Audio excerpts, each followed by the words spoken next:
Good fucking morning, afternoon, evening, whatever the fuck it is for you. To be honest, I don't really give a fuck. I'm just here to tell you what the fuck is going on with Bitcoin. Let's get it. Now I have your attention, guys. Welcome back to the channel. Welcome back to another Bitcoin video update where I'm going to be sharing my thoughts and opinions on what I think is going on in the space. My name is Nick. Welcome to Cheeky Crypto. If you're new, subscribe. If you haven't yet, smash that like button. What the fuck are you waiting for? Smash it up. Let's get this up to at least 500 likes on the video.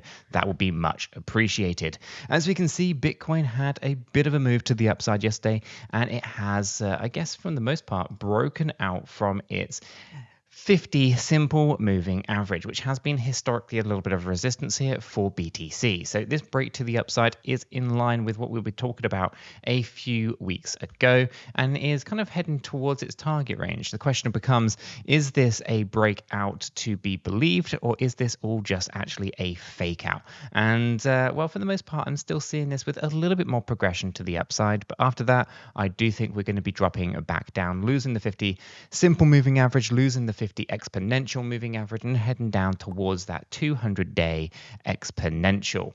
So let me break down what's going on here. So we can see we have a three-wave pattern unfolding here for BTC, right? This is the traded breakout situation that we'll be looking for to go long on that position. Tight stop loss, probably just lower than the 50 simple moving average, and we'll target out just around here, around that 69K. It's going to be a 1.87 on the risk-reward ratio. Of course, if I am to be trading this one, I would be trading it on BitGet or on Blowfin. Those are my two go-to exchanges when it comes to leverage-based trades.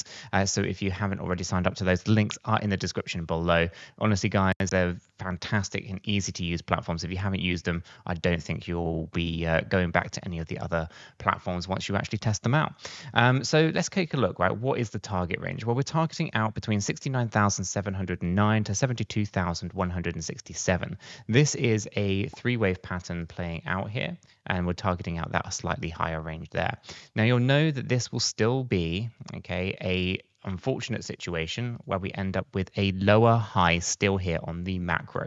Okay, so you can see that we have this high coming up on the $73,777 on the 14th of March. We then tested a new lower high on the 8th of April, coming in at 72,797, and I expect us to see another lower high here coming in probably around the $70,000 to $71,000, right? It will complete a three-wave pattern here for BTC. And of course, this will be a part of a bigger macro where I do see this unfortunately falling down in a bigger ABC structure, or more specifically W, X, and Y coming in here like so, taking us down towards our 200 exponential moving average on the daily time frame, right? So we can see we've got this progression to the upside, and we are of course going to be looking for this move to the downside to finish off the pattern. Once done though, I do expect us then to be launching up to new all-time highs and all that wonderful stuff. This just isn't the breakout for me in that opinion. Now, of course, if we do go up and set a higher high here for BTC, then that's going to change things. That's going to actually put us in a stronger position. We might actually start to see, you know, a bit more progression to the upside. So impulsive triggers are going to be the key for this one. So realistically speaking, what we're going to be looking for is going to be a bit of a break higher than the $76,300 level. Getting higher than 1.618 into a new all-time high is going to lead us out of this potential bearish movement, taking us up into new all-time highs, and it'd be a pretty fantastic thing to see, right? But for now, for the most part, from what I can see, we are, of course, just targeting out here around 70 to 71K, where we then look for rejection, right? So again, if we were to trade this one, I would be looking to go short in and around this area, stop loss just into new all-time high territory, target out down towards the 200-day EMA. Huge risk reward ratio around 4.95. Again, if I'm to be trading on BitGet or Blowfin, links below. So let's go ahead and throw on some smart money concepts, right? So we have an understanding of Elliott wave theory. Elliott wave theory is predicting us to come up a little bit, and you can see this area that it's coming up into is going to be the area of premium, right? We know that this premium area on smart money concepts, these red areas right inside here, these are where basically the sellers are going to be looking. They're going to be looking to bring the price of Bitcoin down and selling BTC at a premium price. Okay, so people would be buying at a premium if they were to buy up this higher range.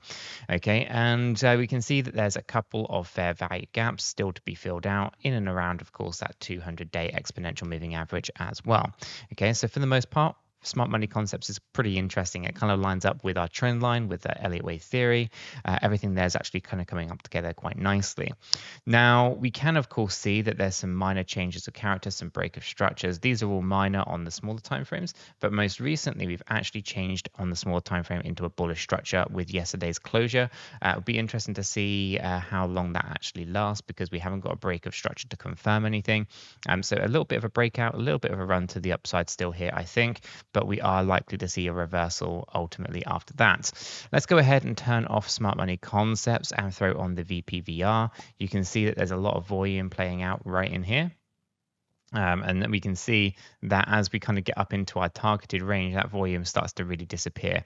Okay, so the most volume is actually coming in at around that $63,000 level. As we kind of look down a little bit lower, you can see that there's not a lot of volume in the ranges where the 200 exponential moving average is, until you get right down towards the kind of $51,000, which we'll see some max pain because there's a lot of liquidations. I think it's around $10 billion, I want to say, in and around that area for liquidations. I could be wrong on that, so don't quote me on the exact number. But yeah, I think there's going to be a significant amount of liquidations that would occur should the price come down to that area. So VPR, it's very, very interesting. It's kind of lining up with the ideas here of bigger kind of three-wave corrections down towards kind of, that 200-day exponential moving average in and around the kind of 50 to 53. We'll call it 50 to 53 because it's going to make it nice and easy to understand. So yeah, for the most part, Elliott wave theory is quite interesting. Smart money concepts is quite interesting. But what's more interesting is when we get into our momentum indicator, that is the stochastic RSI. This is the Cheeky Crypto SRSI V2 indicator.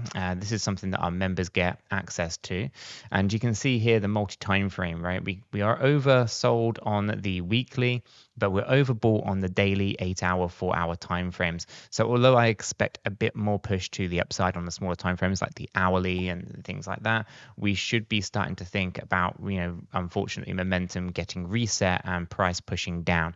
Now, obviously, the stochastic RSI is not an indication to price movement. It's just an idea that whether a move in the price chart is backed by momentum or not.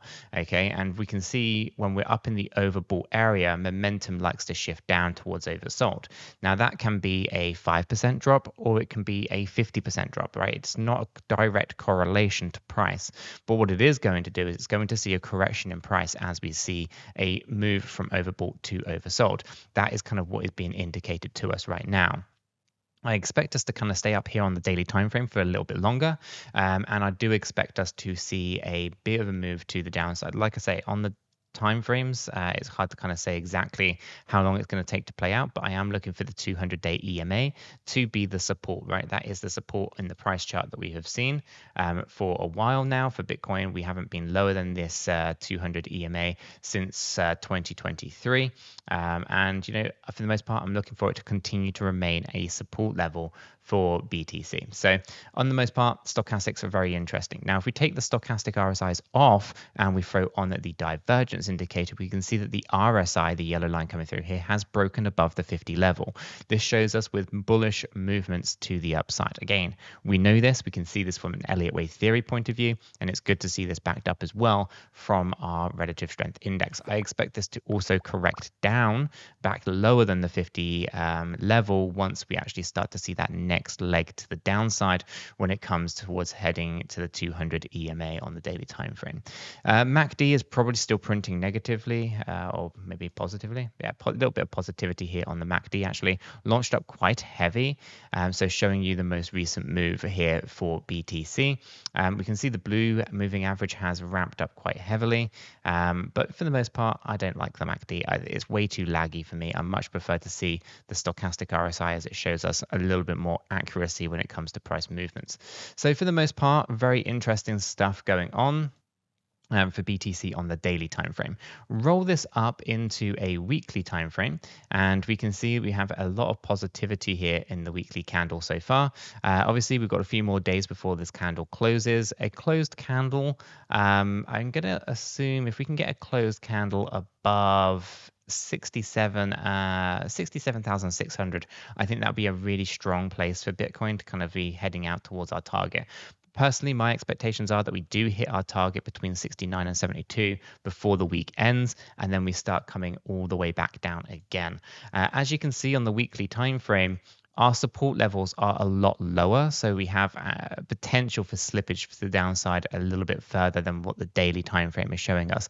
We have the 50 exponential moving average coming in at 46,000, the 50 simple moving average on the weekly time frame coming in at 42,000, and our weekly 200 EMA is sat at 32,000. So unless Bitcoin's price on the weekly time frame drops down lower than $32,000 and closes lower than $32,000, I'm actually looking at the macro scale for Bitcoin being incredibly bullish. There's some volatility on the daily for sure. There's some volatility on the 12-hour, 8-hour, 4-hour. But all that bullshit to one side, we can of course see that the macro time frame for Bitcoin on the monthly, the weekly, they are looking very strong. I'm not actually too worried or too concerned about these weekly time frames. They're looking actually very, very good from an EMA point of view, from a stochastic RSI point of view. If we throw on the relative strength index, I think that's also looking quite reasonable. As you can see here, we're still above the 50 level. We're dipping down a little bit, but we can still have plenty of momentum to move all the way back to the upside on there as well. So most of the parts of this is looking very, very healthy, very good to see Bitcoin kind of looking at an upward direction on the macros, but do expect volatility. Right? Nothing moves in straight lines. Bitcoin has been liquidating people time and time again. And although this green candle coming in on the weekly time frame looks really healthy right now, it is a part of a much bigger play. Unless, of course, we can break into a new all-time high and break out of that bearish pattern that we're talking about on the daily time frame, everything for Bitcoin still looks like we have to come down a little bit more before we start to see the next big surge to the upside, which to me is a fantastic opportunity that we can take advantage of. So guys, let me know what your thoughts and opinions are in the comments down below. Do you think that this is Bitcoin's next big break, or do you think we're just going to see another liquidation event and more slippage to the downside? Guys, why don't you check out this video right here where we're discussing what's going on with VeChain and some of the interesting structures that are forming there as well.